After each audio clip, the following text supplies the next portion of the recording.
সুপ্রিয় শিক্ষার্থীরা, আশা করি সবাই ভালো আছো, ভালো থাকো এই কামনাই করি। আমি আলমগীর হোসেন মজুমদার মিচ্ছি। আজকে সপ্তম শ্রেণীর বিজ্ঞান সমাধান নিয়ে হাজির হয়েছি তোমাদের সামনে।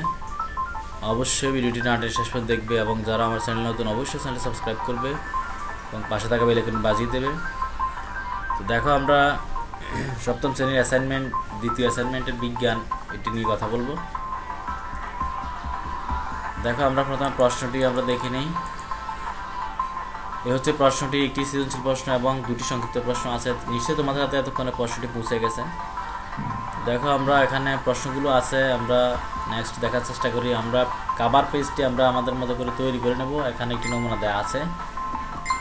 তারপর দেখো, এখানে প্রশ্ন, সৃজনশীল প্রশ্নটি প্রথমে মেবিকা মশা কোন অণুজীবের কারণে হয় সেটি অবশ্যই তোমরা জানো, অ্যান্টামিবের কারণে হয়।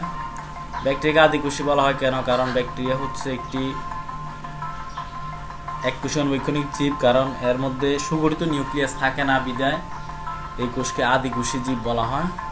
তো তোমরা এটি লিখে ফেলবে, তোমরা অবশ্যই আগে থেকেই পড়েছ। অবশ্যই যে যে অধ্যায়গুলো সিলেবাসে আছে সবগুলো অধ্যায় একবার টাচ করার চেষ্টা করবে। এটি তোমাদের জন্য পরবর্তী ক্লাসে উত্তীর্ণ হয়ে তোমরা ভালোভাবে আসলে বিষয়গুলো আয়ত্ত করতে পারবে। তারপর দেখো, এখানে গ প্রশ্নটি হচ্ছে উদ্দীপকের প্রথম অণুজীব। এখানে দেখো, এই যে তিনটি অণুজীবের কথা উল্লেখ আছে, চারটি। এর মধ্যে যে প্রথম অণুজীবটি হচ্ছে ভাইরাস।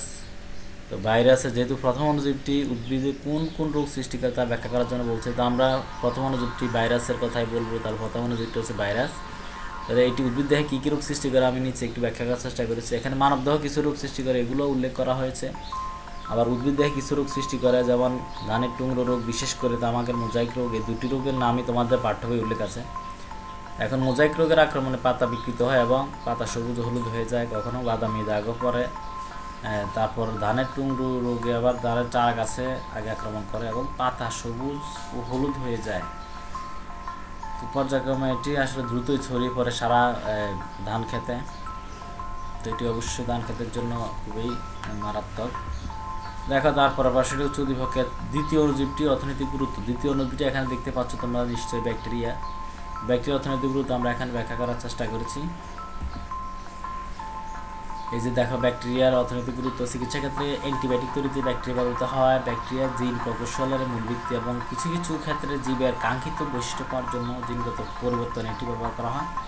কৃষিক্ষেত্রে ফাটে হ্রাস ছাড়াতে ব্যাকটেরিয়া ব্যবহার করা হয়। দই তৈরিতে ব্যাকটেরিয়া ব্যবহার করা হয়। আবার জন্মমৃত জীব পচাতে এটি ব্যবহৃত হয়। একমাত্র ব্যাকটেরিয়াই প্রকৃতি থেকে মাটিতে নাইট্রোজেন সংরক্ষণ করে রাখে। ভিটামিন ও ফলিক অ্যাসিড তৈরিতে এই ব্যাকটেরিয়া ব্যবহার করা হয়, আমরা জানি।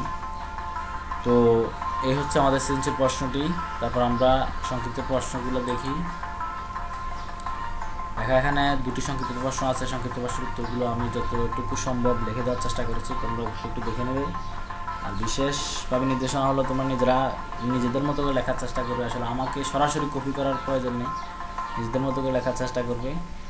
তো আজকে আর ক্লাসটি না বাড়িয়ে এখানে শেষ করলাম। যদি ভিডিওটি ভালো লাগে অবশ্যই তোমার বন্ধুদের মাঝে শেয়ার করে দেবে। তো দেখা হবে নতুন কোনো ভিডিওতে। আল্লাহ হাফেজ।